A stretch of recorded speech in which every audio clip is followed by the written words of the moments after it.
Hi, wacha nikutumie. Hi, unaweza delete hiyo kwanza. Hi, inafanya hiyo. Hi, can you get me? Inafanya. Hii inafanya nikushukuru. Hi. Hi. Inafanya. Sasha link. Inafanya. Sasha link. Inafanya. Sasha link. Inafanya. Sasha link.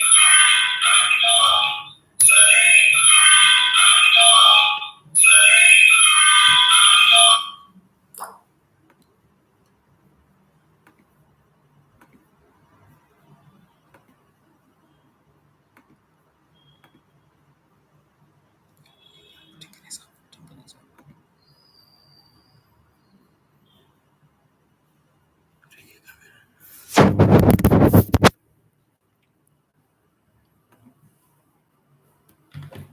Hebu inaonekana hapa.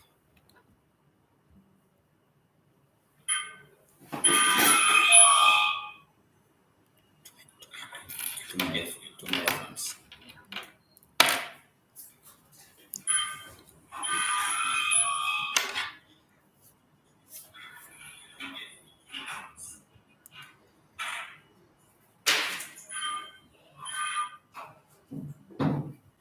Ladies and gentlemen, welcome to Understanding Corporate Tax this fine morning.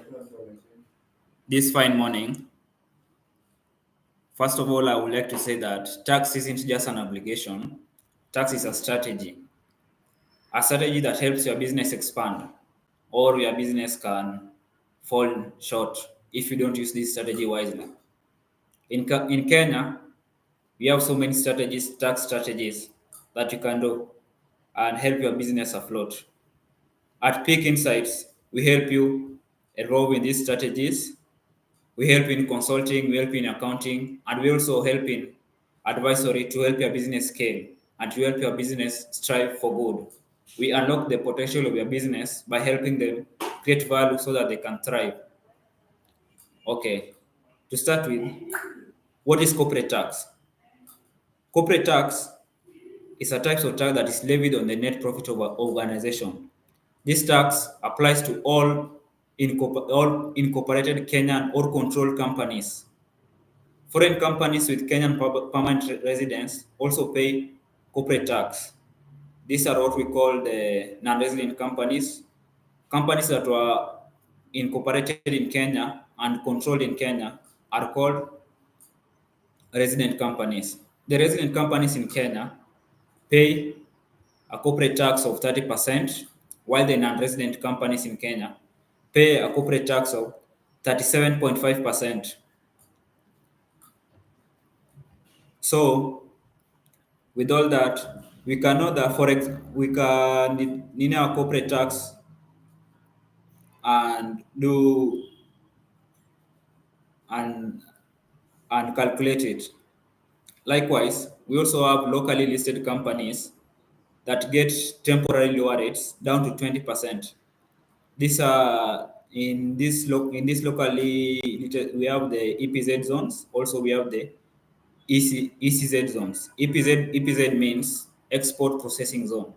These enterprises pay 0% for the first 10 years, while then 25% for the next 10 years. While we have the special economic zone, SEZ, pay corporate tax 10% for the first 10 years, then 15% for the next 10 years. So to start with, who pays corporate tax? Corporate tax isn't paid only by companies or corporate entities. If you run a registered companies or a body incorporated in Kenya, your profits are taxed under the Income Tax Act. Partnership and sole proprietorship are also subject to company tax, are not subject to corporate tax. Instead, their profit flow through partners or owner are taxed under individual tax act. Likewise, resident companies pay on all profits they earn. This includes the companies in or outside Kenya, while a resident firm only on income from Kenyan sources. In practice, this means a Kenyan SME, whether local or foreign or a foreign-owned subsidiaries, must account for the corporation tax on its net profit. Now, let us determine corporate tax. To compute corporate tax, we first get something called the taxable income. This taxable income starts with your gross revenue and you subtract from all allowable business expenses. Only costs incurred wholly or exclusively for running the business are deducted. This includes payroll, rent, utilities, raw materials, and etc., but exclude private or capital expenses. Kenyan law also let you deduct capital allowances, depreciation on machineries, building, or special equipment. For example, 100% initial investment deduction on new plant. So, if your company had prior year losses, you can carry them forward indefinitely to offset all future profit. We have mining, gas business related to three in the are limited to 3 years. So mining and oil and gas business are limited to 3 years. In sum, taxable profit is equals to gross income minus the allowables. So let's now go to how to calculate corporate tax. Once you know taxable income, this math is straightforward. You can multiply the taxable income times the tax rate. So if you are a resident company, it is 30%. If you are a non-resident company, it is 37.5%. So we can take, for example, a company in Nairobi that is a resident that its taxable income is 10 million. If you put the 30% corporate corporate tax, if you put the 30% corporate tax, it will be 3 million, assuming that it is 30%. Unlike personal tax, there are no brackets, it's a flat rate. Although refundable credits, CG withholding tax credits, and special deduction can shield final liabilities. Note that under the SME turnover tax regime, 3% on gross sales for business under cash 25, under Kenya shillings 25 million turnover. Some micro enterprises may also opt to pay that instead of the 30% on profits. So let's move forward. So under corporate tax, we have a subset of corporate tax called installment tax, which this installment tax, these are advance payments. So in Kenya requires company to pay tax in advance through their 4 quarterly installment. Each installment is 25% of your estimated annual tax due on the 20th day of the 4th, 6th, 9th, and the 12th month of your fiscal or financial year. For example, if your accounting year starts from January and ends in December, you pay one installment by your fourth month, which will become April by 20th April, then by June 20th, by September 20th, then by December 20th. These advanced payments or installment tax are credited against your annual tax. After year end, you will file the company return and compute the actual tax. The installments are already the installment paid are deducted, and then you pay the remaining balance by the last day in the fourth month after the end of the financial year.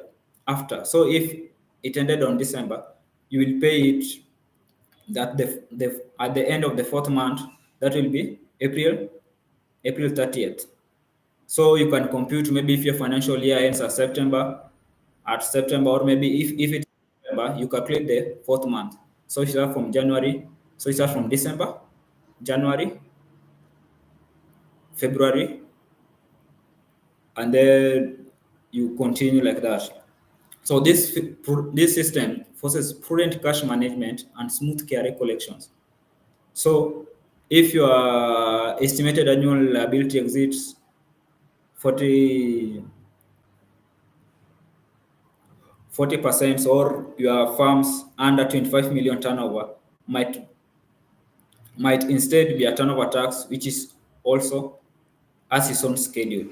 So if we continue, and so in agricultural sector, we pay installment tax of 75% in the ninth month and 25% in the 24th and 25% in the 12th month. So if your financial year starts at January, you pay the 75% in September and then 25% in the 12th month. Then the balance to be paid at the end of the fourth month, which the fourth month will be April at the end of the financial year. So we have the penalties. Strict penalties apply for non-compliance. Late filings of the corporation tax return attract a penalty for the installment tax will be 20%. And then the difference between the amount of installment payable and the installment actually paid.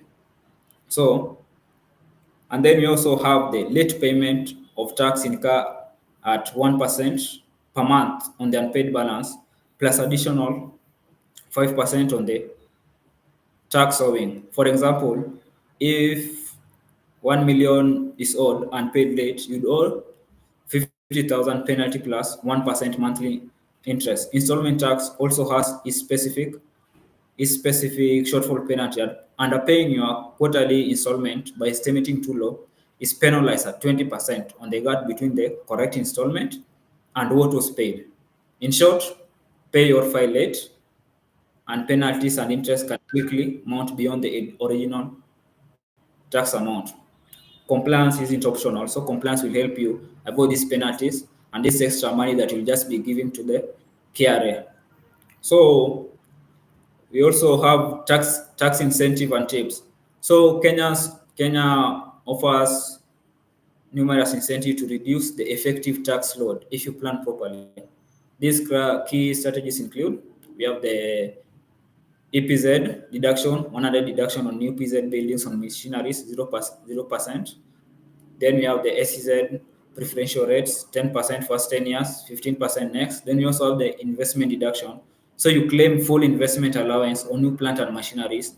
By law, you get 100% investment deduction on new factory buildings and equipment, even 150% on qualifying investments outside Nairobi. For example, if you're an SME that spends cash 50 million on a factory, you can immediately deduct the entire cost, cutting taxable income. Then you also have the sector allowances. So in sector allowances, you take advantage of the sector specific breaks. Telecom firms can deduct 20% per year on the network gear cost, and company building farm, irrigations, burns, etc. get 100% allowance. These allowances effectively amortize capital spent faster than a straight depreciation. We also have the expense management. You keep meticulous records only and only exclusively. Incurred costs are deductible. Ensure that every allowed expenses, these allowables, so I said, include salaries, rent, utilities, which the qualifying depreciation is documented and claimed. Non-deductible expenses, fines, certain entertainment, personal expenses should be minimized. So we go further. So we also have the maybe before I go to tourism development, I can give you a case study on this strategy. So consider a Nairobi textile exporter. So by strategy 80% local ownership and applying under the EPZ program, which target SMEs with less than 75% of Kenyan ownership and investment, which this investment may be, let's say, greater than 40 million. This company qualify for EPZ incentives. It sets up manufacturing in Athi River, EPZ, and enjoys zero corporate tax for 10 years, then 25% thereafter. So this can also be claimed. This also claimed 100% investment deduction on its new loom machines. Also, the results, you'll get millions of shillings saved in taxes, which with the farm plowed back into markets. Then also another one we can talk about many, but now let's go to the recent development reforms. So in the Tax Procedure Amendment Act of 2024, So it extended the amnesty, waiving interest penalties principle on tax by 31st June December 2023 with the application deadline now 2024. Also, we have the tax policy and draft law. In late 2023, the National Treasury tabled a new national tax policy and is drafting and considering income tax bill. The goals are clarity and modernization. While this may bring future changes, which will stay tuned, current corporate tax rate at 30% and major rules remain in force at now. So we also have the Tax Amendment Act of 2024, which the old digital tax, which was 1.5%, was repealed and replaced by a 3% significant economic presence on digital online sales attribution to Kenya. So,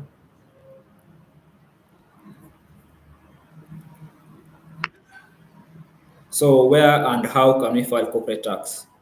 Filing corporate tax, you must file and pay via KRA iTax portals. So the annual company retax from I2 IT2C is due within 6 months after your fiscal year ends. For example, if the year ends December 31st, file by June 30th of the next year. If June 30th is mixed, the 5% late filing penalty kicks in. Before filing, ensure your accounts are audited unless exempt and reconcile them with tax adjustment. Even if no tax is due, file an annual return to avoid penalties. Paying tax, use iTax to generate a payment slip and remit at KRA appointed bank. Pay installment quarterly by the 20th of the respective month, which we said that the 4th, the 6th, the 9th, and the 12th month. Then pay any remaining balance after deducting installment by the 4th month after the year end.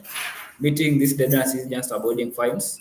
It also maintains a clear compliance record, which is vital for winning tenders or attracting investments and also staying compliance. So by understanding these numbers and deadlines, planning ahead, and using available incentives, you turn tax season from a headache into a routine part of strategy. Remember, every shilling saved in a tax is a shilling added to your growth budget. So, ladies and gentlemen, thank you for taking your time with me in this brief explanation of corporate tax. You can contact us at Peak Insights. We'll help you understand more on tax. We'll help your company scale. And also, these are our numbers, these are our socials. So, thank you.